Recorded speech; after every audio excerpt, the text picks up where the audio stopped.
Profesora, hola, profesora Dora.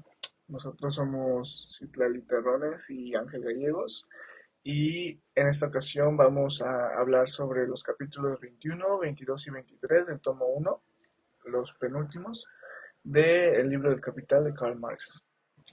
Para este punto ya tenemos la noción de los capítulos anteriores, 21 y 22, en los cuales se abordan los temas de la reproducción simple y ampliada y del proceso de conversión de la plusvalía en capital respectivamente. En el capítulo 21, el primer concepto que toca Marx es que la sociedad no puede dejar de producir ni por un instante, puesto que dicha sociedad no puede dejar de demandar bienes y servicios. Ceteris paribus, el mismo proceso de producción capitalista implica dentro de sí mismo una fase de reposición, tanto de materias primas como de medios de producción. Marx considera como capitalista únicamente aquel quien utiliza su dinero como capital para producción y reproducción. Y además da el ejemplo de que si este año, por ejemplo, la producción con un capital adelantado de 100 pesos dio como resultado una plusvalía de 20, por consiguiente el año que viene también la dará. Cuando esta plusvalía obtenida es utilizada por el capitalista para consumo propio, ya sea al final del periodo o al mismo tiempo que se produce la plusvalía, se considera reproducción simple.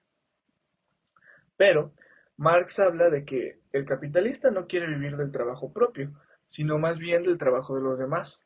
Y para lograr satisfactoriamente este cometido debe más bien generar aún más capital que la cantidad de invertir inicialmente, tanto para cubrir cierta amortización del capital como para poder tomar una parte para consumo propio. También debe tomar en cuenta la generación de más capital. Explica que el proceso de producción comienza con la compra de la fuerza de trabajo por determinado tiempo, es decir, la contratación de los obreros o trabajadores. Este paso se renueva continuamente cuantas veces sean necesarias para completar la tarea.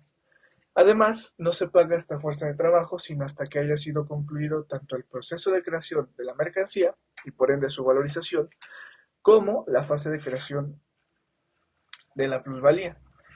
Esto garantiza, por una parte, que la mercancía haya sido creada satisfactoriamente, junto con su plusvalía, como que el mismo salario del obrero o trabajador está incluido en el valor de la mercancía. Recordemos los conceptos de trabajo necesario y trabajo excedente. Cierta parte del valor del producto se la dan las horas de trabajo por parte del obrero. Entonces, para esta parte del proceso de producción, según Marx, debemos observar el fenómeno más bien desde una óptica clase capitalista, clase obrera, y no capitalista obrero, no individual. Así realiza el análisis en el cual habla de que es irónico cómo el trabajo de esta semana o del año próximo de un trabajador es pagado por el mismo trabajo de hace una semana o del año pasado. Da a entender que existe un fondo que soporta los salarios, construido por demás obreros. Durante este procedimiento, el capitalista disfraza la visión social para el obrero de esta manera. El obrero entrega al capitalista su trabajo en forma de producto y el capitalista paga este producto, fundamentado en mercancía, en forma de dinero. El obrero es incapaz de visualizar si es justo o no. Aquí Marx también explica el concepto de capital variable describiéndolo como el pago de salarios, es decir, de la fuerza de trabajo. Este concepto deriva en que el obrero se ve atado a los mandamientos de su patrón, puesto que éste siempre debe de ocuparse de producir y al mismo tiempo de reproducirse a sí mismo. De esta manera ejemplifica el caso en el que un señor feudal le quita las tierras al campesino y ahora, en lugar de trabajar 3 días para sí mismo y 3 días para el señor feudal, tiene que trabajar por concepto de asalariado los 6 días de la semana para el que ahora es su señor salarial o patrón. Marx dice que el dinero del capitalista no viene de los árboles, ni salió de ninguna parte, sino que debe tener algún origen. Así que es aquí donde toca el tema de la acumulación originaria que veremos en capítulos posteriores. Sucede que, retomando el tema de la reproducción simple, cuando el capitalista se gasta toda la plusvalía en consumo individual o propio repetidamente en todos los años, al cabo de cierto tiempo la plusvalía individual consumida representará lo mismo que el capital invertido inicialmente. Pero es que se debe tomar en cuenta también que si el capitalista decide derrochar su plusvalía y sucede que se llega a una equivalencia con el capital desembolsado inicialmente, al cabo de ese tiempo no quedará ni un átomo de su valor, dice Marx, pues la maquinaria y las materias primas siguen en el principio de ser reabastecidas y renovadas, y para este punto ya no habrá ni capital ni plusvalía, debido a la depreciación. Por tanto, cito textualmente, prescindiendo en absoluto de todo lo que sea acumulación, la mera continuidad del proceso de producción, o sea, la simple reproducción, transforma necesariamente todo capital, más tarde o más temprano, en capital acumulado o en plusvalía capitalizada, aunque, al lanzarse al proceso de producción, fuese propiedad personalmente adquirida por el trabajo de quien lo explota, antes o después se convierte forzosamente en valor apropiado sin retribución, en materialización sea en forma de dinero o bajo otra forma cualquiera de trabajo ajeno no retribuido. El punto de partida del proceso de producción capitalista es, en esencia, ese divorcio entre la visión objetiva del trabajo y el producto de este mismo trabajo. Esto se da como resultado del enfrentamiento entre dos partes, el poseedor de la sustancia creadora de valor y el poseedor de valores o de dinero, el poseedor de medios de producción y de vida y el hombre con única posesión de su fuerza de trabajo. Esta dinámica se reproduce constantemente y da como resultado que el proceso de producción convierte la riqueza material en capital y el trabajo como medios de explotación para el disfrute personal del capitalista. Y, por otra parte, el obrero entra y sale constantemente de esta dinámica como fuente personal de riqueza, pero despojado de toda generación propia. Dentro de nuestro sistema liberal, ahora neoliberal, se nos hace creer que existe una supuesta libertad de empresa, pero para Marx esta no existe. O sea, sí en el papel, pero no en la práctica, pues en realidad es libre de crear una empresa quien tenga la capacidad monetaria de hacerla, y eso no está al alcance de todos. Bajo esta lógica se nos hace creer que en base al esfuerzo, el obrero podrá de alguna manera crear su propia empresa y prosperar, pero esto se demuestra completamente falso al saber que los salarios que se ofertan siempre son cercanos al mínimo necesario para la subsistencia. Bajo mi teoría, los capitalistas hacen esto precisamente para mantener a la clase obrera justo donde está. Si todo el salario que ganas te lo gastas en tu supervivencia, y en algunos casos en la de quienes dependan de ti, es imposible subir en la escala social. Se crea la falsa ilusión y se glorifica a los empresarios como creadores de trabajos y de riqueza, cuando lo único que buscan es la plusvalía de su capital invertido y la riqueza propia. Por ende, no debemos buscar la generación de empleos por el salario en sí mismo, sino buscar además en cierta parte nuevos empleos que se garanticen también salarios dignos para la digna subsistencia del individuo obrero. Lo anterior se puede lograr bajo el sistema de la socialdemocracia, el cual implica que no se sale por completo del capitalismo, pero sí se regulan las dinámicas en él llevadas a cabo. Y así terminamos el capítulo 21 y pasamos al 22, en el que Marx explica que el proceso de conversión de plusvalía a capital encierra el cómo, cuándo y dónde y qué hace que esa plusvalía ya obtenida, creada por el obrero, se convierta en capital nuevamente. Habla también de una acumulación de capital, es decir, el empleo de la plusvalía como capital o la reconversión en capital de la plusvalía es lo que llamamos acumulación de capital. También nos explica que el objeto de cambio obrero-patrón nunca es libre ni justo. El obrero vende su fuerza de trabajo siempre por debajo del valor que realmente produce. Y esto lo toca varias veces en el capítulo 21, en el 22 y muchísimo en el 23. La propiedad en el capitalismo se convierte en el derecho de apropiarse del trabajo ajeno no retribuido y visto del lado del obrero como la imposibilidad de hacer suyo el producto de su trabajo. Por más que el obrero trabaje hasta el cansancio, nunca va a poder hacerse de una propiedad privada propia. Además, habla de los tres principios para la transformación originaria del dinero en capital.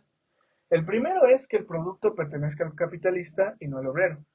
El segundo es que el valor de este producto encierre una plusvalía que no ha costado nada al capitalista, es decir, el trabajo no retribuido. Y el tercero es que el obrero sobreviva y se reproduzca, es decir, la reproducción social, pero que no tenga la riqueza suficiente como para rebelarse. La riqueza social se convierte en la propiedad de aquellos que disponen de unos medios para apropiarse del trabajo no retribuido de otros. También habla que la riqueza acumulada invertida nuevamente en producción de plusvalía es capital, o sea, el capitalista es el poseedor del producto excedente. Además, Marx difiere de lo presentado por Adam Smith, que se refería a que el capital generado por el capitalismo acaba volviendo a los obreros en cuanto existan nuevas actividades donde contratarlos. Y esto se demuestra falso cuando, pues, ya me trabé, ahorita lo cortamos. Además, vuelve a tomar el concepto o los conceptos de reproducción simple. Cuando el capitalista decide invertir el excedente en consumo propio, se le llama reproducción simple, lo tocado en el capítulo 21. Y la reproducción ampliada es cuando este excedente se reinvierte en el mismo proceso de producción. Esta reinversión significa más empresas del capitalista para, por ende, recibir mayor plusvalía. Pero esto hace que el capitalista busque un consumo o gasto cada vez menor. Existe una competencia entre capitalistas y por naturaleza, para no quedarse atrás frente a la competencia, el capitalista tiene una tendencia ahorradora, acumulativa, pero también inversionista. La competencia entre distintos capitalistas obliga a una continua inversión. También surge una moral a partir del luteranismo que promueve un espíritu de austeridad y no dejarse llevar por él, luego para así poder reinvertir ese capital. Pero si yo soy el rico, ¿por qué no puedo gastarme mi dinero y mi patrimonio? La trágica disyuntiva de si gastarme en champán toda la ganancia arrancada a latigazos de esclavos negros o invertir una parte en comprar más negros y más tierras. Entre más inversión en salarios, menos rentabilidad, y por ende habría que buscar una manera de que el obrero pudiera subsistir por menos gasto. Entre más barato sea el alimento de los obreros, menores salarios se pueden pagar. En este sistema capitalista, dice Marx, quien menos trabaja más ganancia obtiene. Quien realmente trabaja muchas veces no llega ni a siervo. También nos explica el concepto de monopolio, en forma de comprar a las empresas que, por ejemplo, ofrezcan el mismo producto a menor precio, y así comerse la competencia. El sistema capitalista, entonces, es perverso incluso para el propio capitalista. Además, nos habla de una tendencia de acumulación y la extensión del sistema de producción capitalista, en donde las leyes de propiedad mercantil se convierten en leyes de propiedad capitalista. Y ahora bien, en el capítulo 23, donde el capital ya lleva una avanzada importante, ya hemos aprendido sobre las dinámicas de cómo es que se genera el capital y que el avance del capitalismo es imparable. Durante el capítulo, Marx busca investigar la composición del capital y los cambios que ésta experimenta en el curso del proceso de acumulación, y para esto, dice, hay dos maneras de observar la composición de capital. Primero, de un lado se puede analizar desde el punto de vista del valor qué proporción se encuentra de cada lado del momento de dividir la producción en capital constante y en capital variable. Por otra parte, decimos que desde lo material, el proceso de producción lo podemos dividir entre medios de producción y fuerza de trabajo vivo. Y ahora bien, esta composición material del capital compone, siendo redundantes, de dos partes. Primero, la composición de valor, traducida como la proporción entre la masa de los medios de producción empleados. Y segundo, la composición técnica del capital, que se define como la cantidad de trabajo que se necesita para emplearlos. El promedio de la composición material es igual a la composición de capital global. Ahora bien, toca también otro tipo de composición, la composición orgánica de capital. Entonces, el capitalista es consciente de la existencia de una mayor acumulación de capital y esto genera un aumento en la demanda de la fuerza de trabajo, pero manteniendo en su mismo estado a la composición del capital, variable y constante. Existe una parte muy importante que para nosotros fue momento de conciencia, y es que Marx, citando a otro autor, habla de que por más de que se le glorifique, los capitalistas no son más que obreros sin los obreros mismos, los pobres que trabajan para ellos. La riqueza la generan los trabajadores. El trabajo de los pobres es la mina de los ricos. Este asimismo se traduce en que de manera obvia el capitalista, burgués, rico, como ellos mismos son, pretende y logra vivir del trabajo de los demás, de manera que busca, además, mantener pobres a los trabajadores para poder continuar con el sistema. En lugar de la ilusión de que los ricos le dan trabajo a los pobres para que no mueran de hambre, sucede de manera verdadera que son los pobres los que benefician a los ricos de maneras incontables, además de sostener su modus vivendi. Poco sirve aumentar el salario del obrero si se sigue manteniendo el mismo sistema de producción capitalista, esto es, de que nos mantiene esclavizados.